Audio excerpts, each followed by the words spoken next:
I never intended to stop that night.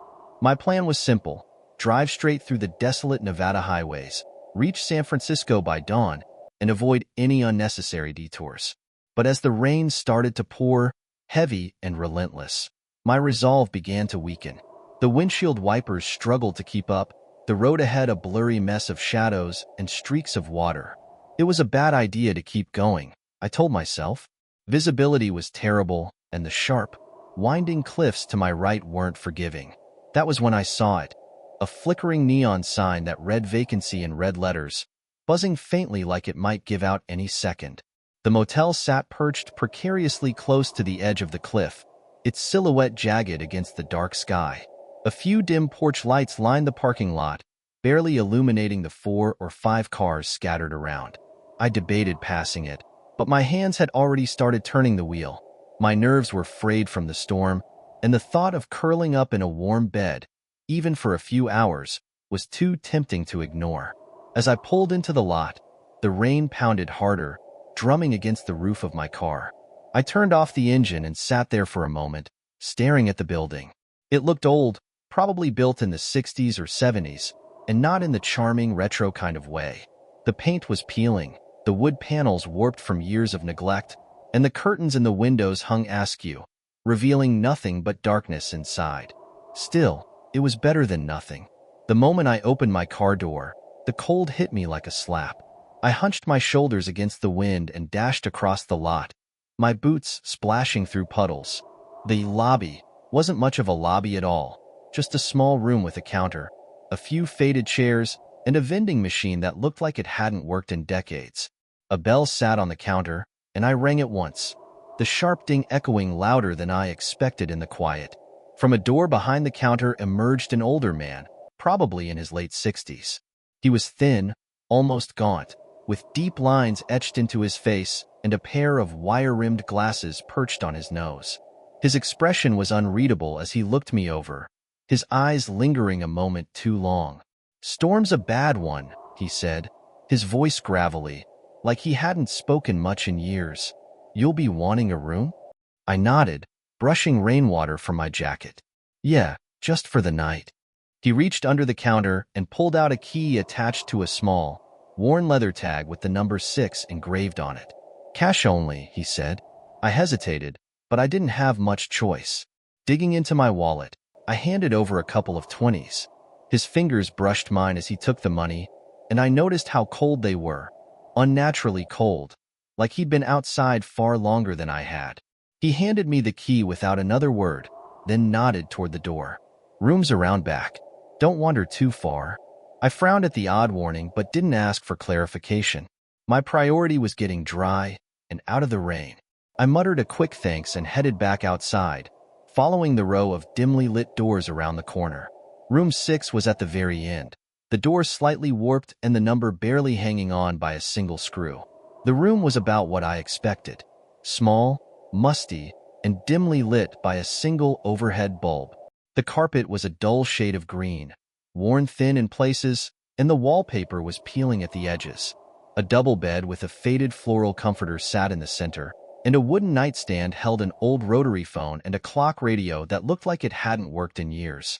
On the far wall was a large mirror, slightly tarnished, and beneath it, a dresser with a few nicks and scratches. I closed the door behind me and set my bag down on the bed. The rain outside was a constant, muffled roar, and the wind howled occasionally, rattling the window pane. Despite the shabby state of the room, it felt oddly insulated, like the outside world couldn't quite reach me here. I tried to shake off the strange feeling as I changed out of my wet clothes and into something dry. The first thing I did was check my phone. No signal? That wasn't surprising, given how remote the area was, but it still added to the growing unease I felt. I plugged it into the charger and turned my attention to the clock radio. Setting the time manually felt oddly comforting, a small task to ground me in reality. It read 11:47 p.m. when I finished. I sat on the bed for a while, listening to the rain, trying to relax. But something felt off.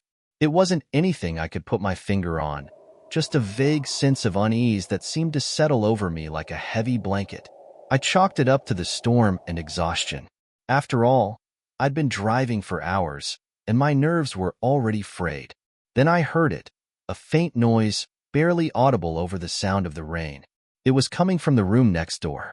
A rhythmic tapping, like someone lightly knocking on the wall. Tap, tap, tap. I froze, listening intently. It stopped for a moment, then started again, a little faster this time. I stared at the wall, my heart pounding in my chest. Probably just the wind, I muttered to myself. But the words felt hollow, even as I said them. I decided to distract myself. Pulling out my laptop, I figured I'd watch a movie or something to take my mind off the noise. But when I opened it, the screen glitched, a burst of static, then black. I frowned, trying to restart it, but it was no use. The thing wouldn't turn on. Frustrated, I set it aside and lay back on the bed, staring at the ceiling. The tapping continued, softer now, almost like a whisper. I tried to ignore it, tried to focus on the rain, but it was impossible. My eyes kept drifting to the mirror on the wall, the tarnished glass catching the dim light in strange ways. I could see my reflection from where I lay, distorted slightly by the angle. It felt like someone else was in the room, watching me through the glass. I sat up abruptly, shaking my head. Get a grip, I told myself. It's just a creepy old motel, nothing more. But as I sat there, the mirror seemed to ripple, just for a second. I blinked, my breath catching in my throat. It was probably just my imagination, I told myself. Or maybe the light was playing tricks on me. But I couldn't shake the feeling that something was wrong, deeply, fundamentally wrong. Then, the phone rang. The rotary phone on the nightstand let out a shrill, mechanical ring that jolted me upright. My heart was already pounding from the strange sensations earlier, and this only made it worse. Who would be calling me here? Nobody even knew I was staying at this motel. For a brief moment, I considered ignoring it, but the insistent ringing felt like it was daring me to pick up. I reached for it hesitantly, my fingers brushing against the cold plastic before I finally lifted the receiver. Hello? My voice was shaky, barely louder than a whisper. For a moment, all I could hear was static, a soft crackling noise, like a faint radio signal struggling to come through. Then, a voice. It was distorted, almost robotic, but unmistakably human. Leave, it said. Just one word, sharp and clipped. Leave now. The line went dead before I could respond. I stared at the phone, my mind racing. Was this some kind of prank? A sick joke by the motel staff or one of the other guests? But that didn't make sense. Who would bother? And why now, in the middle of the night, during a storm? Setting the phone back on its cradle, I stood up and began pacing the small room. The unease that had been gnawing at me earlier was now full-blown anxiety. I glanced at the door, half tempted to grab my things and drive away, but the rain outside was relentless, and the thought of navigating those winding cliffside roads in the dark was enough to stop me. Instead, I decided to step outside for some air. Maybe I just needed to clear my head, get a grip on reality. I slipped on my jacket, grabbed my room key, and opened the door. The rain was still coming down hard, the wind howling as it whipped through the empty parking lot. The porch light above my door flickered erratically, casting brief, fleeting shadows across the lot. I stood there for a moment, letting the cold air hit me, hoping it would snap me out of this strange, creeping fear. That's when I noticed it. All the cars in the lot, they were gone. Every single one of them. When I'd arrived, there had been at least 4 or 5 vehicles scattered across the lot, parked haphazardly near the rooms. But now, the lot was completely empty, save for my own car. It didn't make sense. Even if the other guests had left, I would have heard their engines, seen their headlights cutting through the storm. But there was nothing, just the sound of rain and wind and my own ragged breathing. I backed into my room, shutting the door behind me with trembling hands. Something was wrong. Deeply, fundamentally wrong. I locked the door, slid the chain across for good measure, and sat on the edge of the bed, trying to steady my nerves. The clock radio on the nightstand caught my eye. The digital display was blinking erratically, the numbers flickering between 12 o'clock and 3:15. I frowned, reaching out to adjust it, but as soon as my hand touched it, the display went dark. The room felt colder now, the air heavy and oppressive. It was like the walls were closing in, the small space becoming smaller with every passing second. I needed to get out of here. Grabbing my bag, I started packing my things as quickly as I could, shoving clothes and toiletries into the duffel without any sense of organization. My phone buzzed on the nightstand, and I froze. Slowly, I picked it up and checked the screen. A text message from an unknown number. It read, "Don't go outside." My stomach dropped. My fingers hovered over the screen, debating whether to respond. But before I could type anything, another message came through. "It sees you." I stared at the screen, my breath coming in short, shallow gasps. The text was followed by a photo attachment. With a shaking hand, I opened it. It was a picture of me, taken from outside my room, through the window. The photo showed me sitting on the bed, staring at my phone. The curtains were drawn, but whoever had taken the picture was close enough to catch the faint silhouette of my figure behind the thin fabric. I dropped the phone like it burned me, stumbling back toward the dresser. My mind raced with possibilities. Was this some kind of elaborate hoax? A cruel prank to scare an unsuspecting traveler?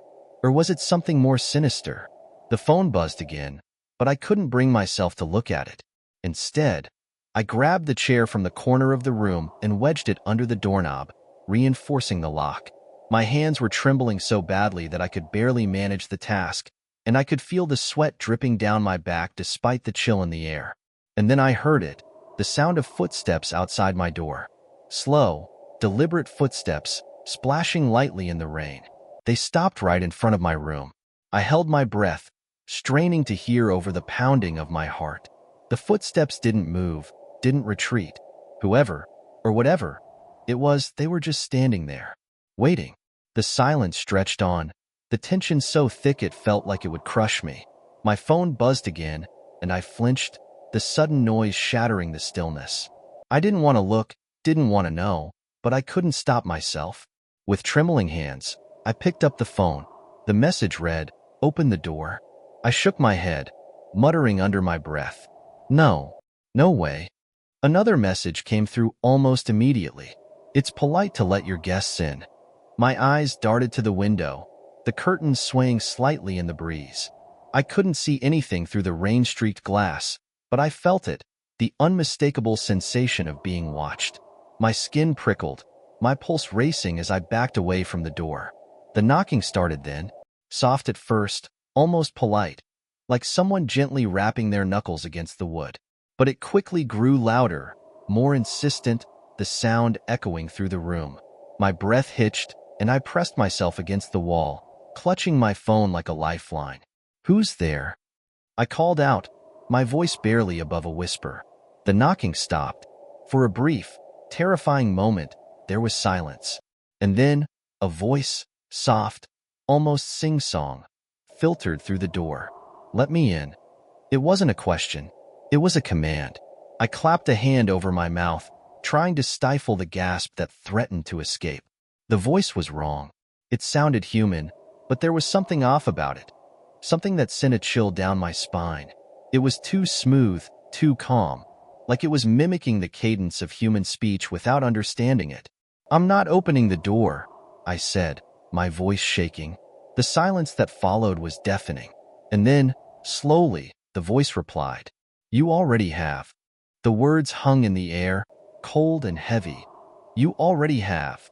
A surge of icy fear rushed through me, making the hairs on the back of my neck stand up. My breath hitched, my mind racing to comprehend what that voice could possibly mean. My hands gripped the edge of the dresser behind me, knuckles white with tension.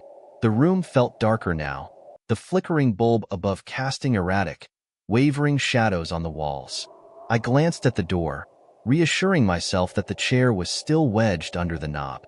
The lock was in place. There was no way anyone, or anything, had gotten in. And yet, I couldn't shake the feeling that I wasn't alone. The air in the room grew colder, biting against my skin. My phone vibrated again in my hand, snapping me out of my trance.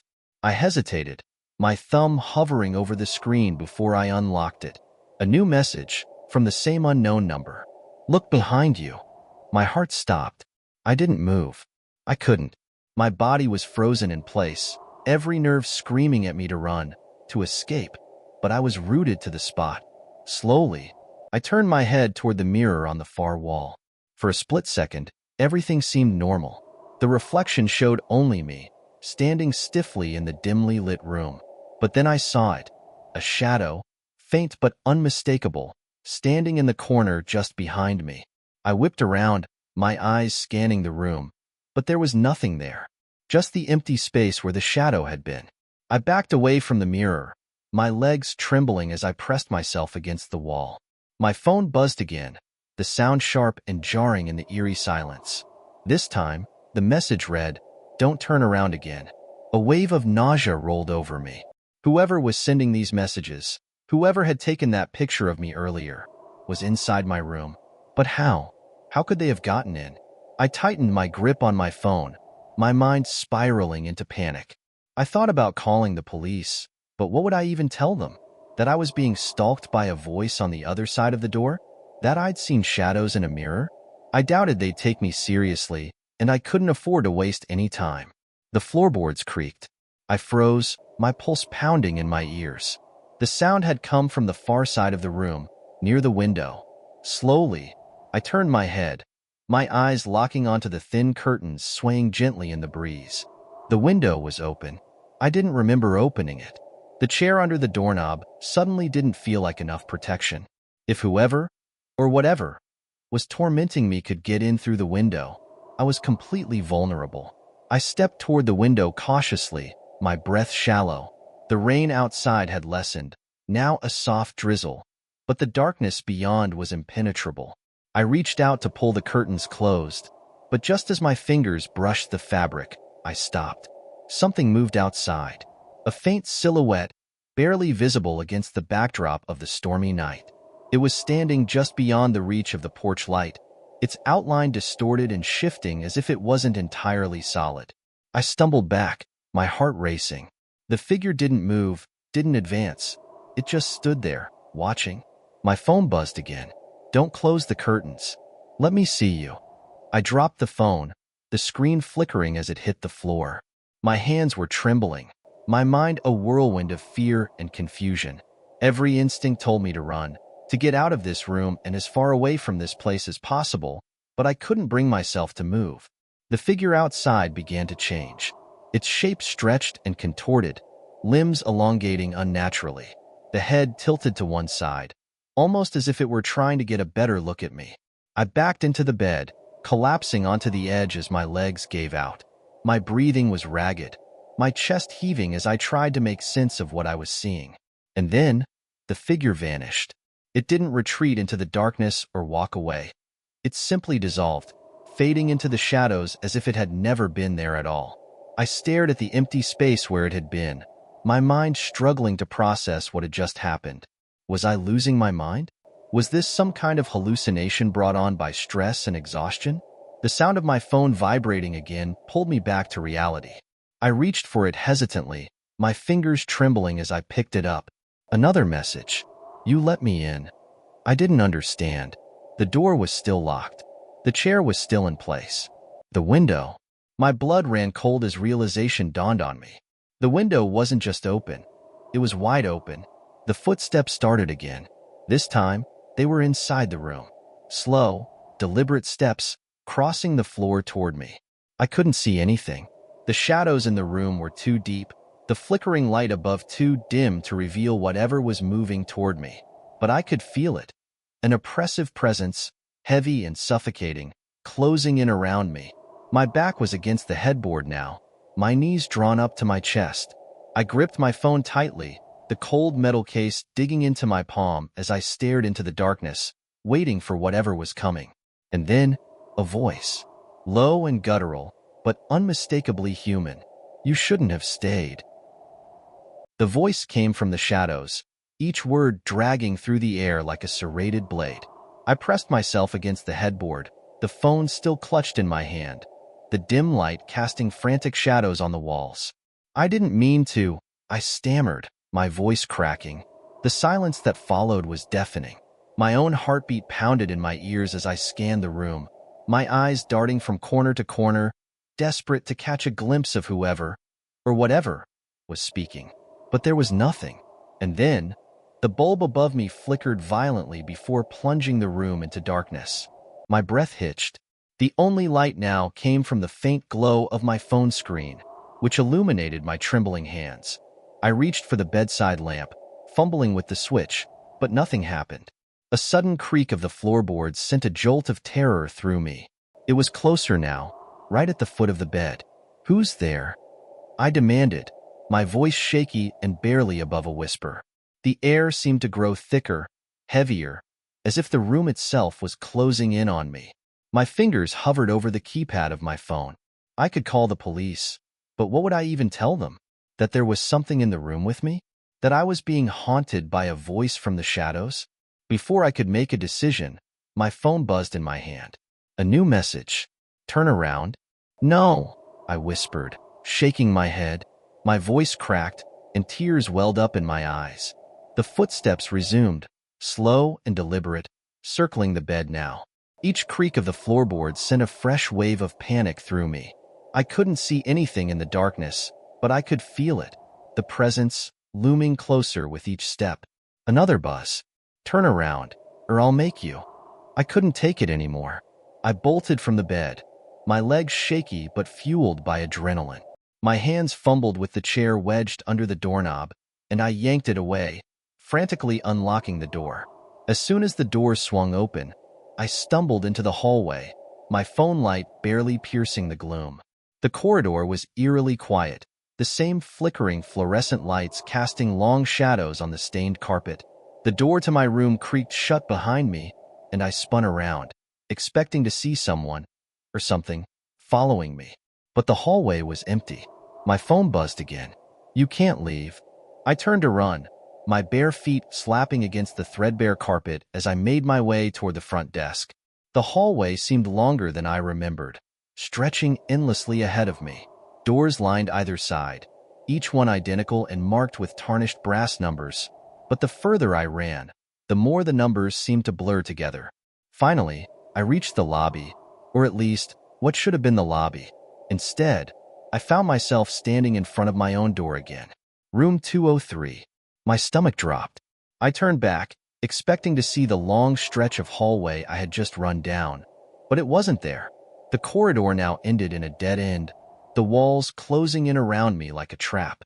The door to room 203 creaked open slowly, revealing the darkness within. "No," I whispered, shaking my head. "This isn't real. This can't be real." But it was. My phone buzzed again, and I glanced down at the screen, my hands trembling so badly I almost dropped it. "Come inside." I backed away from the door, my breath coming in shallow gasps. Every instinct screamed at me to run, to get as far away from this place as possible, but there was nowhere to go. Behind me, the sound of footsteps echoed down the hallway. Slow, deliberate, and getting closer. I turned to look, and my blood ran cold. A figure was standing at the far end of the corridor, tall and shadowy, its features obscured by the flickering light. It didn't move, didn't make a sound, just stood there, watching me. And then, it started to walk. Its movements were unnatural, jerky, and uneven, as if it was being controlled by invisible strings. With each step, the light above it flickered and dimmed, plunging the hallway into darkness as it advanced. I didn't wait to see what would happen next. I stumbled back into room 203, slamming the door shut and locking it behind me. My chest heaved as I leaned against the door, my mind racing. The room was different now. The furniture was all wrong. The bed was in the center of the room, and the dresser had been replaced with an old, ornate wardrobe that I didn't recognize. In the mirror, it was gone. Instead, a large painting hung on the wall above the bed. It depicted a desolate landscape, a barren wasteland under a blood-red sky. In the distance, a small figure stood alone, its silhouette barely visible against the horizon. I stared at the painting, my skin crawling. There was something about the figure that seemed familiar. My phone buzzed again. "Look closer." Reluctantly, I stepped toward the painting, my feet dragging as if weighed down by invisible chains. The figure in the painting grew clearer with each step, its details coming into focus. My heart stopped. It was me. The figure in the painting was wearing the same clothes I had on, standing in the same hunched posture, and staring straight ahead with a look of fear frozen on its face. I stumbled back, my hands covering my mouth as a scream rose in my throat. The door behind me rattled, and the sound of heavy breathing filled the room. The rattling at the door grew more violent, as though whoever, or whatever, was on the other side was throwing its entire weight against it. The heavy breathing mingled with guttural whispers, each word indecipherable but somehow laced with malice. I pressed myself against the wall, my eyes darting between the painting and the door. The version of me in the painting seemed to shift slightly, its expression of fear deepening, as if it could feel the same terror I did. My pulse pounded in my ears, drowning out all rational thought. The buzzing of my phone broke the spell. My shaking hands fumbled to unlock the screen. Another message had appeared. "You can't run." My breaths came in shallow gasps. "What do you want from me?" I shouted at the empty room, my voice cracking. "Why are you doing this?" No answer came, only the relentless pounding at the door and the whispers that seemed to grow louder with every passing second. And then, suddenly, everything stopped. The silence was suffocating, pressing down on me like a heavy blanket. Even the buzzing fluorescent light overhead had gone completely still, leaving me bathed in an eerie half-darkness. I held my breath, afraid that even the smallest sound might bring the nightmare crashing back. My phone buzzed again, the screen lighting up the room in a ghostly glow. This time, there was no text, just an image. With trembling fingers, I opened it. It was a photo of me, standing exactly where I was now, pressed against the wall with wide, terrified eyes. But the angle, it wasn't possible. The photo had been taken from inside the room. I froze, my eyes darting around the room. I was alone, or at least, I thought I was. My gaze settled on the wardrobe in the corner. The ornate, unfamiliar piece of furniture loomed like a silent sentinel, its doors slightly ajar. I didn't want to look, but something compelled me forward. Each step felt like a battle against my own instincts, my feet dragging across the carpet as I approached the wardrobe. The air around it was colder, biting against my skin. I reached out a trembling hand and slowly pulled the door open. Inside, there was nothing but darkness. It seemed to stretch infinitely, a void that swallowed the dim light of my phone. But then, out of the corner of my eye, I saw movement. A hand, a pale, lifeless hand, reaching out from the shadows. I stumbled back with a scream, slamming the wardrobe door shut. The sound echoed through the room, but the silence that followed was even louder. My phone buzzed again. "You're almost there." "What does that mean?" I shouted, my voice cracking. "What do you want?" The painting on the wall caught my attention again. The figure that had once been standing in the distance was now gone. Instead, the barren landscape was empty, save for the faint outline of what looked like a doorway in the horizon. The blood-red sky seemed to pulse, as though it were alive. I turned back to the wardrobe, my chest heaving. The whispers had started again, faint but insistent, emanating from inside the dark void. They weren't just random words this time. They were calling my name. I couldn't do this. I couldn't stay in this room.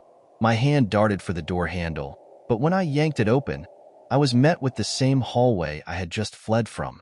Room 203 stared back at me from every direction, the numbers etched into the tarnished brass plates on every door. I turned back into the room, my breath hitching. The whispers were louder now, more demanding. They seemed to be coming from everywhere at once, filling the air with an oppressive weight. The wardrobe doors creaked open on their own, and from the darkness within, I saw it. A face. It was mine, but distorted, stretched and warped, the eyes sunken and hollow, the mouth twisted into a grotesque grin. It stared at me with an intensity that pinned me in place, my body refusing to move no matter how much I willed it to.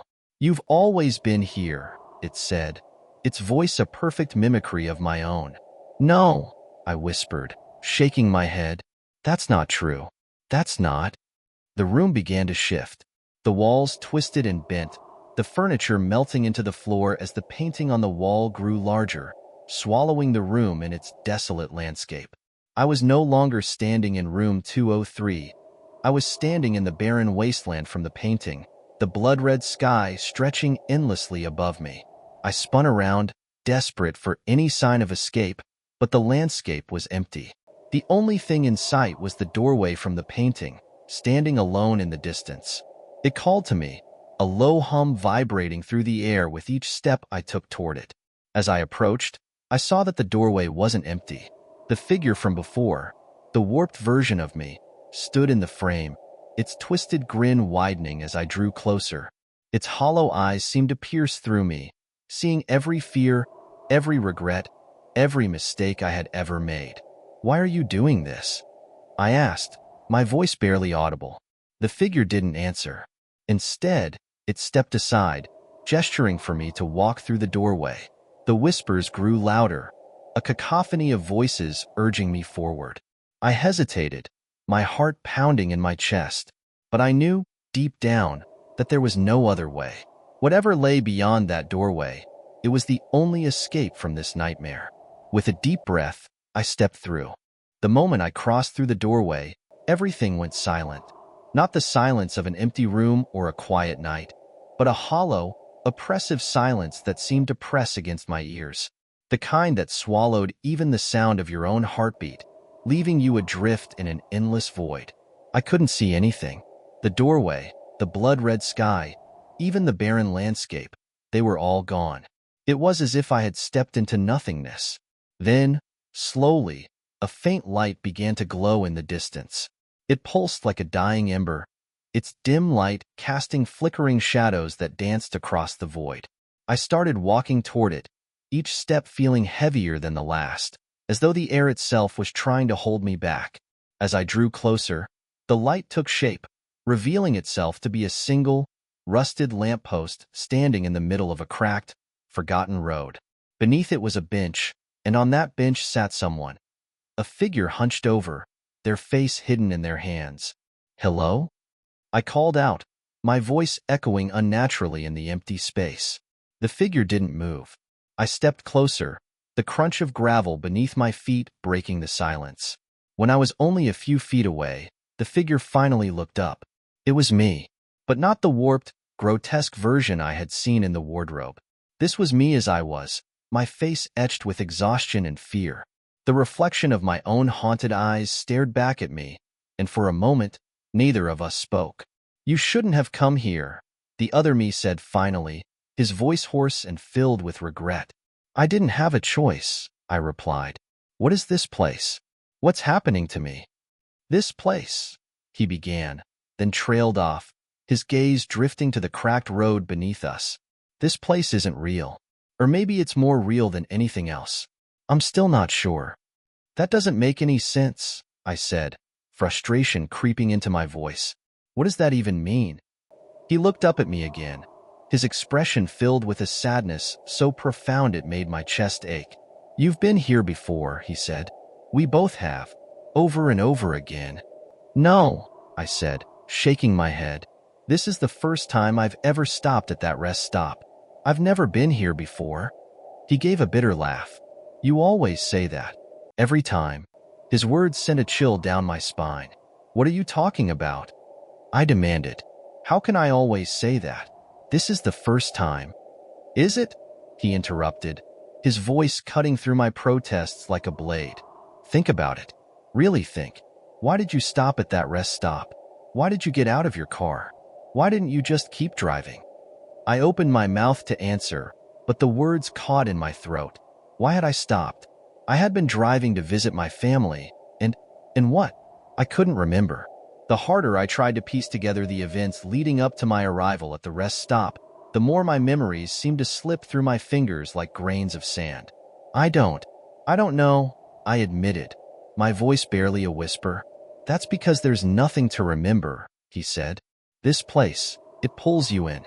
It takes your memories, your thoughts, your fears, and it traps you. You keep trying to leave, but you always end up right back here." I stared at him, my mind reeling. "That's not possible," I said. "That doesn't make any sense." "None of this makes sense," he said. "But it doesn't matter whether you believe me. The truth is, you're stuck here, just like I am." "No," I said, backing away from him. There has to be a way out. There has to be. There is, he said, his voice heavy with resignation. But you're not going to like it. He reached into his pocket and pulled out a key, a small, tarnished key that looked as though it had been sitting in the bottom of a drawer for decades. He held it out to me. This is your way out, he said. I hesitated, staring at the key. What does it open? I asked. You'll see, he said, his eyes filled with a sorrow that made my stomach churn. But once you use it, there's no going back. I reached out and took the key, its cold metal sending a shiver through my hand. The moment it touched my skin, the world around me shifted again. The lamppost, the bench, the other version of me. They all vanished, replaced by the familiar sight of the rest stop. I was back in the parking lot, standing in front of my car. The store was dark, its windows blacked out as if it had been abandoned for years. The only light came from a single bulb above the entrance, flickering weakly. In my hand, the key felt heavier than before, as though it carried the weight of every decision I had ever made. I looked around, searching for something, anything, that might tell me what to do next. That's when I saw it. A door. It was set into the side of the building, almost hidden in the shadows. I could have sworn it hadn't been there before, but now it was the only thing I could focus on. The key in my hand seemed to hum, pulling me toward the door like a magnet. I approached it cautiously, my heart pounding in my chest. The door was old and weathered, its surface covered in scratches and dents. There was no handle, only a keyhole. Taking a deep breath, I slid the key into the lock. It fit perfectly. As I turned the key, a low rumble echoed through the air, and the door creaked open. Beyond it was darkness, complete and utter darkness that seemed to stretch on forever. I hesitated, my mind screaming at me to turn back, to run, to get in my car and drive as far away as I could. But deep down, I knew there was no running from this. No matter how far I drove, I would always end up back here. With one last deep breath, I stepped through the door and into the void. The moment I stepped through the door, I felt weightless, like I was falling but without any sense of direction or gravity. The darkness around me was suffocating, swallowing every sound, every thought. For a moment, I was sure I'd made a mistake, that I'd sealed my fate by stepping into whatever abyss lay beyond the rest stop. Then, just as suddenly as the darkness had consumed me, I landed, softly, as though gravity had returned just in time to catch me. I blinked, and the world around me came into focus. I was back in the rest stop. The same dull, fluorescent lights buzzed overhead, the same aisles of dusty shelves stretched out before me, and the same flickering "open" sign blinked weakly in the window. But something was different. The air was heavy, thick with a palpable tension that made my skin crawl. The store was empty. No clerk behind the counter, no eerie music playing in the background. Even the clock on the wall, the one that had seemed so peculiar before, was frozen at 12 o'clock. Midnight, or maybe noon. It didn't matter. Time had no meaning here. I turned slowly, my eyes scanning every inch of the store, searching for some clue, some sign of what I was supposed to do next. That's when I saw it. A photo board mounted on the wall near the counter. It hadn't been there before. I was certain of it. Drawn by some inexplicable force, I approached it, my footsteps echoing unnaturally in the silence. The board was filled with photographs, black and white, faded snapshots of people, men, women, children, all standing in front of the rest stop. Some smiled awkwardly, others looked stoic, their expressions frozen in time. But all of them had one thing in common. They were framed against the unmistakable backdrop of this very building. My stomach turned as I scanned the faces, a growing sense of dread washing over me. There were so many photos, far more than I could count, and the longer I stared, the more I felt like I recognized some of them. A woman in a floral dress, a man in a plaid shirt, a little boy holding a stuffed bear. They were familiar, like faces from a dream I couldn't quite recall. And then, I saw it. My own face. There I was, staring back at myself from a photo pinned near the center of the board. It was me, standing in front of the rest stop, wearing the same clothes I had on now. The smile on my face was forced, my eyes hollow, as though I already knew the truth of what was to come. Beneath the photo, scrawled in shaky handwriting, were the words, "You've always been here." I stumbled back, my breath catching in my throat. My mind raced, trying to make sense of what I was seeing. This wasn't possible. This couldn't be real. But then I remembered the other me, the figure on the bench, the one who had handed me the key. His words echoed in my mind. "You've been here before." Over and over again. "No," I whispered, shaking my head. "No, this isn't real. This isn't." Before I could finish the thought, the lights overhead flickered violently, plunging the store into darkness for a split second before they came back on. But now, I wasn't alone. Figures stood in the aisles, their silhouettes stark against the fluorescent glow. They were still at first, like mannequins, but as I watched, they began to move. Slow, jerky movements that made my skin crawl. Their faces were indistinct, blurred, as though the details had been smudged away. I backed away, my heart pounding in my chest. "Stay back," I shouted, though my voice sounded weak and hollow in the oppressive air. The figures didn't stop. They moved closer, their movements unnatural, like they were being controlled by invisible strings. I turned to run, but the door I had come through was gone. The rest stop had become a labyrinth, the aisles stretching endlessly in every direction. Panicking, I darted down one of the aisles, my breath coming in short, ragged gasps. The figures followed, their footsteps eerily silent despite their heavy movements. No matter which way I turned, no matter how far I ran, they were always just behind me, their blurred faces fixed on me with an intensity that made my blood run cold. I rounded a corner and froze. There, at the end of the aisle, was the other me. He stood with his back to me, his head bowed, as though he were waiting for something.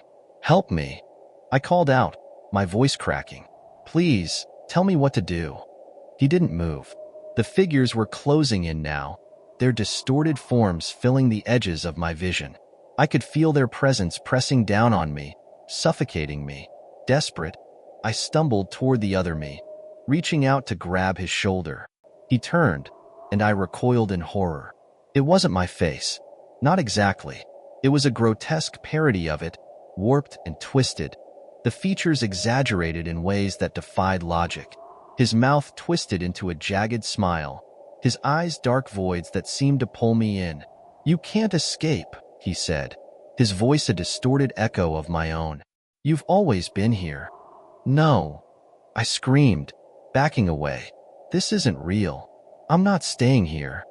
He laughed, a horrible, guttural sound that seemed to vibrate through the air. "There's nowhere else to go," he said. "You belong here, just like all the others." The figures closed in, their blurred faces merging into a swirling mass of darkness that surrounded me. I could feel them pulling me down, dragging me into the void. I fought against them, struggling with everything I had, but it was no use. And then, just as suddenly as it had started, everything stopped. I was standing outside the rest stop, the cool night air brushing against my skin. My car was parked where I had left it, the engine idling softly.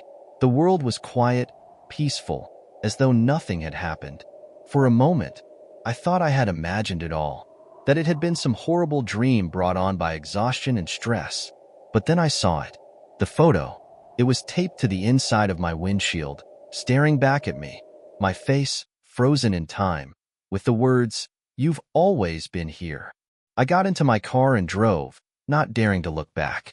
But no matter how far I went, no matter how many miles I put between myself and that cursed rest stop, I couldn't shake the feeling that I hadn't left it behind, that it was still with me, lurking in the shadows, waiting for me to come back. Because deep down, I knew the truth. I had always been there.